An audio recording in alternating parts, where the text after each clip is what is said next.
working student. Nag-start ako magtrabaho when I was 16 years old. Nag-start ako magtrabaho sa Kenny Rogers, and then after nun, nagtrabaho ako sa Wendy's. Kailangan kong magtrabaho habang nag-aaral para masuportahan yung pag-aaral ko. After Wendy's, nagtrabaho ako sa may Nissin, sa may paggawaan ng Pancit Canton, sa may Santa Rosa, Balibago. And then after nun, nagtrabaho ako ulit sa may Laguna sa paggawaan naman ng seatbelt sa Takata.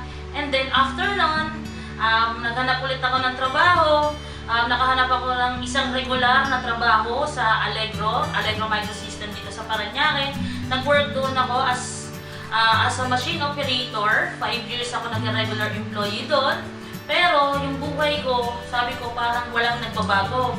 Ang ikot ng buhay ko, trabaho, sahod, bayad, utang lang. Trabaho, sahod, bayad, utang lang. And then, nabigyan ako ng opportunity na mag-Korea or magtrabaho sa abroad. Kasi, nung wala pa ako sa V-Mobile, naniniwala ako na para makuha mo ang pangarap mo ay kailangan pumunta ka ng abroad.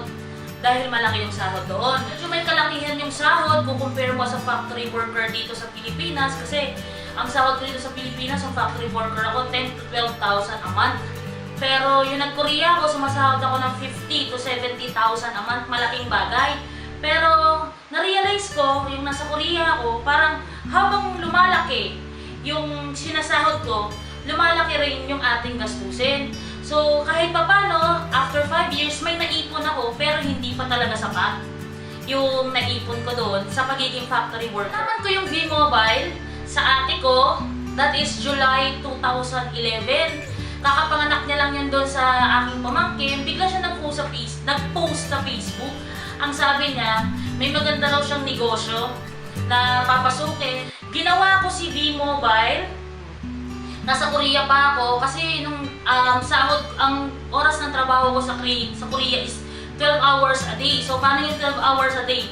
9 to 9, 9 ng gabi, until 9 ng umaga. So, wala akong day off. 9 to 9, 12 hours a day, no day off. So, ginagawa ko siya as an extra income. Dati kasi mahilig talaga ako sa mga FB games tulad nung Cafe World, yun, yung mga Farmville, mahilig ako doon. Tsaka, favorite ko talaga kasi as a Filipino sa ibang bansa, para mawala yung homesick mo, mahilig talaga kami dumanood ng mga teleserye para kahit paano nararamdaman pa rin namin na yung spirit ng Pilipino or para hindi kami ma-homesick. Kaya ako matulog, ang ginagawa ko, nag-V-Mobile ako. So ang ginawa ko doon, namigay ako ng mga flyers sa mga Pilipino na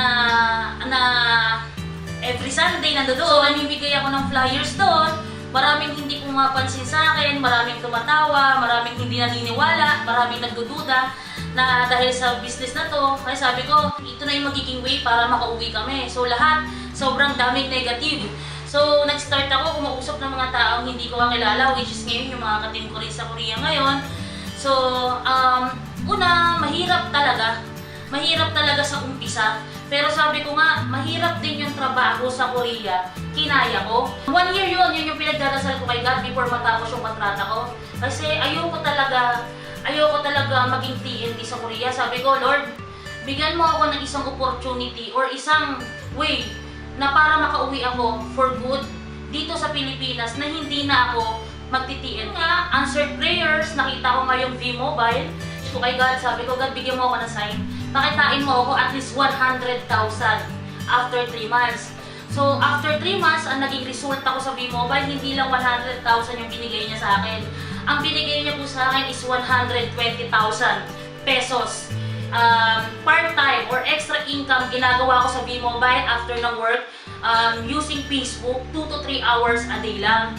So, yun, ang masarap pa doon, July 2011, naging V-Mobile member ako. July 2012, umuwi na po ako dito sa Pilipinas na nasagip yung pagiging TNT ko. And then, August, katapusan, pag-uwi ko, July, August, katapusan, September, birthday ko, napili ko yung first car ko sa V-Mobile, which is Honda Accord. Maraming pagkakataon na Pasko, bagong taon sa Korea na hindi ko kasama yung pamilya ko. Pero ngayon sobrang priceless na kasi kumikita ako lahat ng special occasion na dumadaan dito sa Pilipinas, kasama ko yung magulang ko, yung mga family ko, lahat kami buo na kumikita na hindi ko nagawa nung nasa Korea ko. At yun yung pinakamahalagang bagay na nangyari sa buhay ko. Ang ma-advise ko sa mga kapwa OFW ko, or hindi, kahit hindi OFW, nandito, naglulong na magkaroon ng extra income,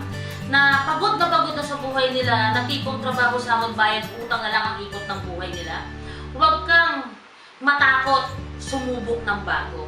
Kasi hanggat hindi ka sumusubok ng bago, hindi ka makakaranas ng bago sa buhay mo. If you want to be successful, you need to take risk. Yun lang yung may payo ko. And then tanggalin mo yung duda. Maniwala ka sa sarili mo na kaya mo. And then pangatlo, maniwala ka kay God na kaya mo. Kasi ako nagawa ko. Parehas lang tayong gawa ni God. Parehas tayong binigyan ni God ng 24 oras. So kung kaya ko, for sure kaya mo. Maniwala ka lang sa sarili mo at lalong-lalo na sa pangarap ng buong pamilya. Papayo ko naman sa team, lalo na yung mga team ko sa abroad and then mga team ko sa province. Dito naman, sure nakikita ka talaga. Kaso dito, you need to have effort talaga. Effort and then sacrifice. Dito kasi talaga ka namang yayaman ka naman, depende yan sa'yo. Ang kilang dito, wag ka mag-quit.